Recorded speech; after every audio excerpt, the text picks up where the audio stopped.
The healthcare detective Frank Lalli has written a book for Simon & Schuster about how to get affordable healthcare, called Your Best Healthcare Now. It is available online, in-store, on my desk, and wherever fine books are sold. Mr. Lalli is also the health correspondent for Parade and the former editor of Money and George magazines. And here he is. Hi, Frank. Here I am. Yes, I'm so proud that you have my book on your desk. I have 2 copies. Wonderful. Yeah, I think it's Wonderful. pretty good. And because when I told you, oh, I've got this, and I think it's really cool, you said, but you don't have the hard copy. So I've actually got 2. Yes, there's a hard copy and there's a soft, of Right. course.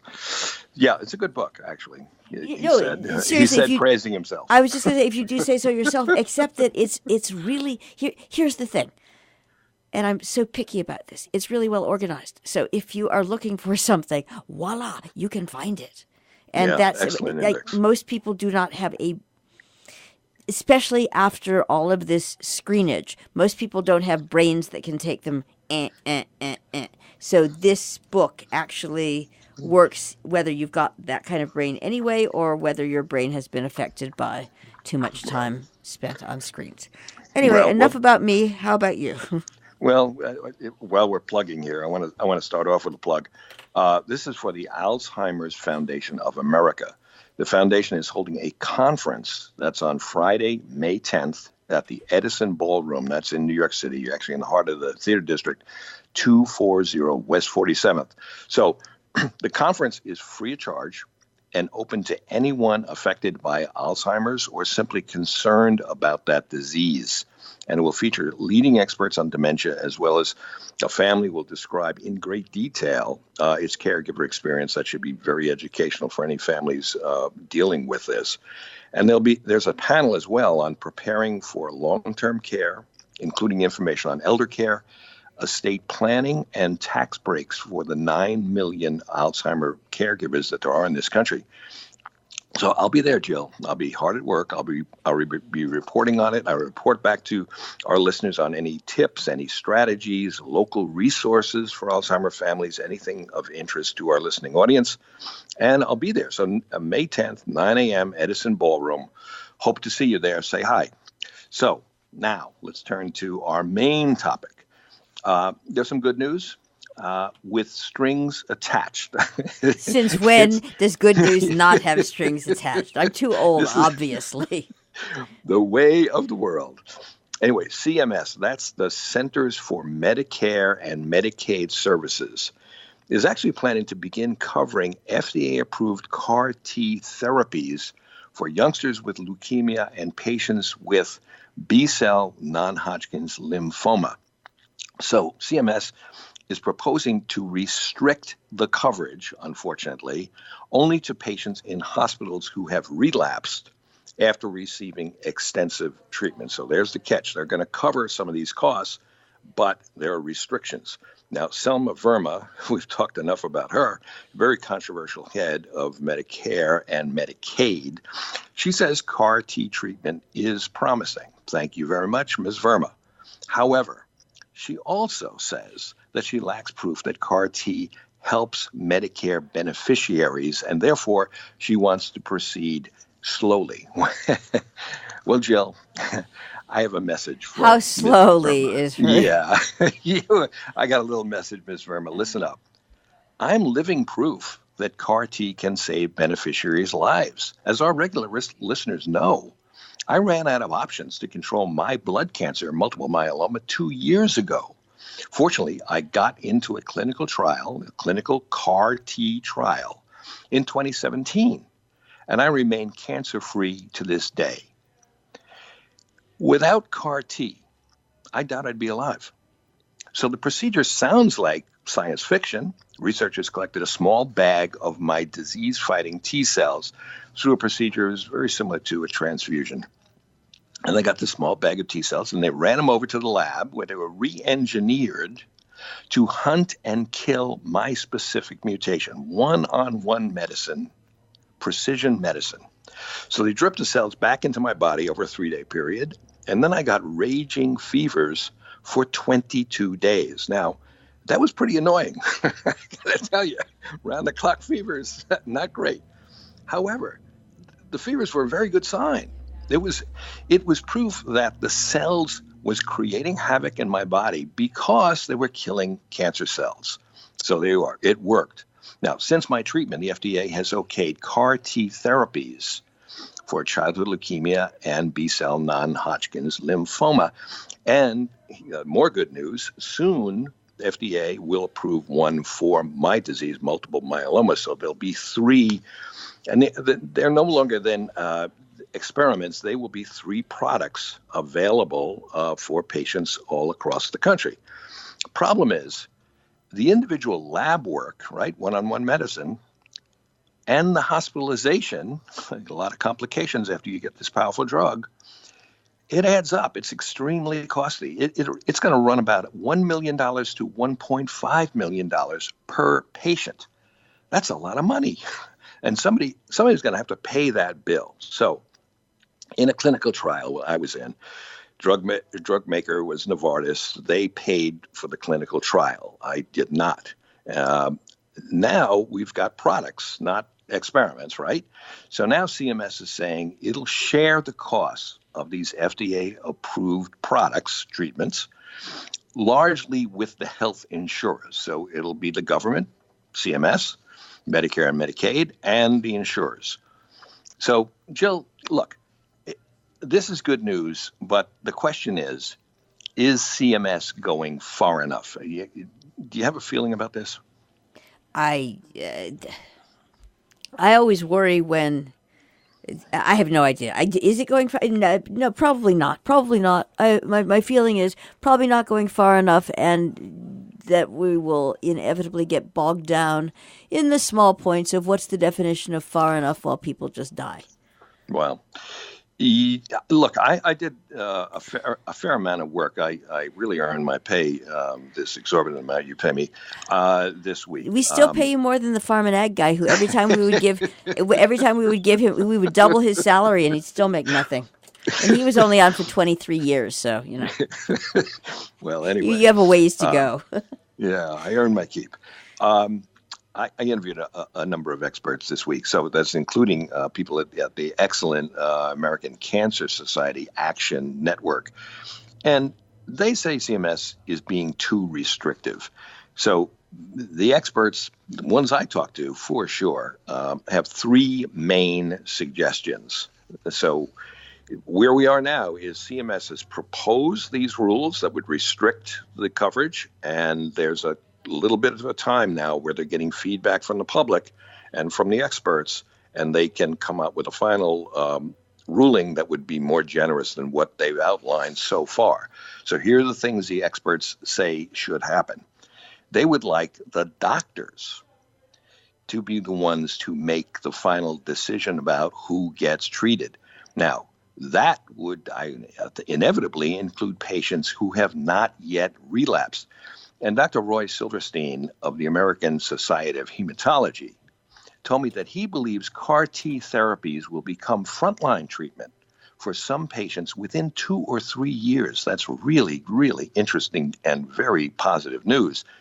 That means that patients could get CAR T treatment when they're diagnosed, not after they get sicker and relapse.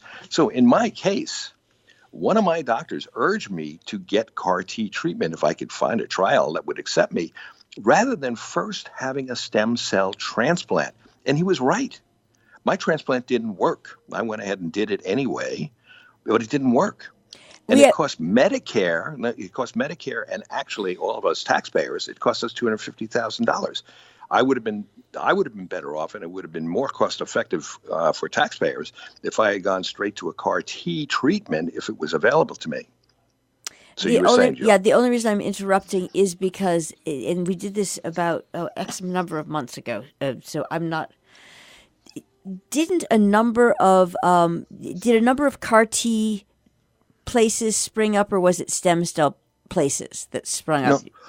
Oh, well, there are big differences here. So in CAR T trials, there are now 450 CAR T clinical trials going on in the country, a tremendous amount of experimentation.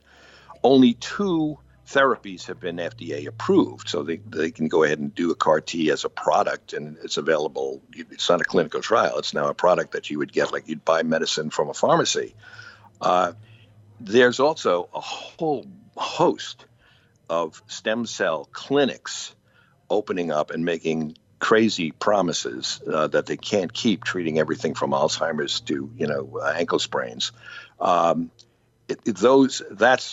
a field that's dangerous and largely unregulated, I have to say, and people have been treated and actually as a consequence been really harmed. A couple of people have become blind. So there's a real big difference here, but we're talking about CAR T now. So the second thing that the experts want is for CMS to cover patients in sophisticated clinics as well as hospitals, so people could get the care closer to home. And Ted Okon, who's head of the Community Oncology Alliance, assured me that there are clinics in all corners of the country that could provide CAR T therapy safely and effectively. So if you've got a clinic in your area, that's going to save you the steep costs of travel, food, and lodging away from home at a hospital. And we went through that. We were down in Philadelphia. We live in New York. We were down in Philadelphia.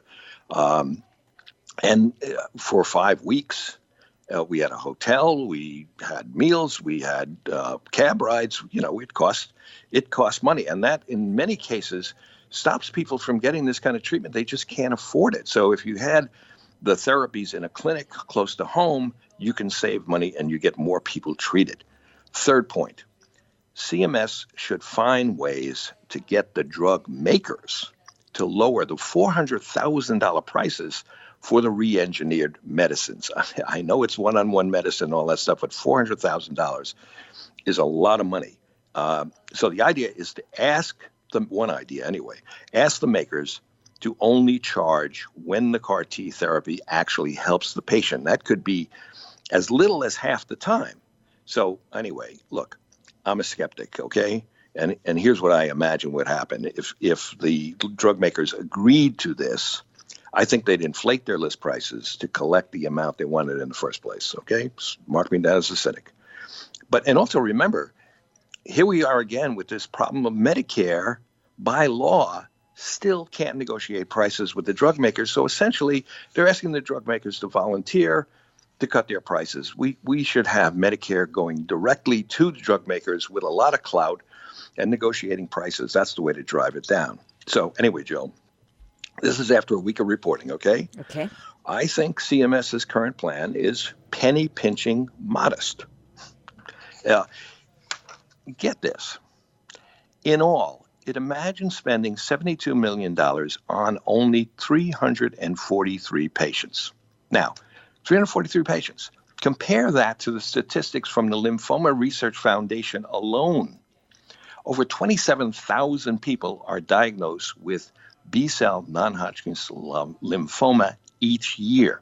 So that's the math suggests that there are thousands could be candidates for the CAR T therapies for the B-cell non-Hodgkin's lymphoma alone. Thousands compared to just 343 that CMS is actually budgeting for at this point. So this guy, Ted Okon, who's a wonderful guy and really smart, he also noted that United Healthcare, which has 5 million Medicare Advantage customers, that was United Healthcare, that's the outfit that asks CMS to make the formal ruling on CAR T coverage. So he thinks United Healthcare must be very pleased with the restrictions, because the fewer the patients, the better for United Healthcare's bottom line. He said to me, and this is a quote, okay? He said the first thing United Healthcare looks at is dollars and cents. I don't think there are many people doubting that. But look, Okon also said, and several other people I talked to also said, that they think CMS is listening. They think they're listening to the experts when they're asking for a final ruling that's much more generous than what's outlined so far, and it would allow the doctors to be the ones who make the decisions about who gets treated, and they would also allow sophisticated community centers to provide FDA-approved CAR T therapies closer to the patient, especially in rural areas or outside of major city areas for sure. So anyway, the final ruling isn't going to come down for about 4 more weeks. I'll be there, Jill. Good. Hard at work. And you'll tell us all about it because we've just run out of time. Because we've run out of time. Well, when we have more time, when we get that ruling, we'll block out the time and I'll fill you in. All right. And meantime, again, May 10th, Edison Ballroom, Alzheimer's, May 10th. See you there. Thank you, Frank, the healthcare detective and the health correspondent for Parade. Send your questions or concerns about finding affordable healthcare to healthcaredetective@robinhoodradio.com. Frank will try to address as many of your questions as he can on future broadcasts. And, of course, look for his book, Your Best Healthcare Now, available online, in-store, and, as it happens, on my desk. Very good. You're such a pro. You're such a pro that that without me having to say anything, you went right back to May 10th, which is what I wanted you to do. So what do you want me to call this? You can call it CMS, or you can call it How about CMS CAR T? CMS and CAR T is another way to do it. And is it CAR-T? No, it is CAR capitalized. Okay, right. All caps. CAR space T. All cap. No dash. No dash. So you didn't think it was too wonky. It was okay? Yeah, that was very good. CAR space T. CAR. Yeah, CAR. CAR. Yeah, I know. I just have to say that as a visual. As a visual,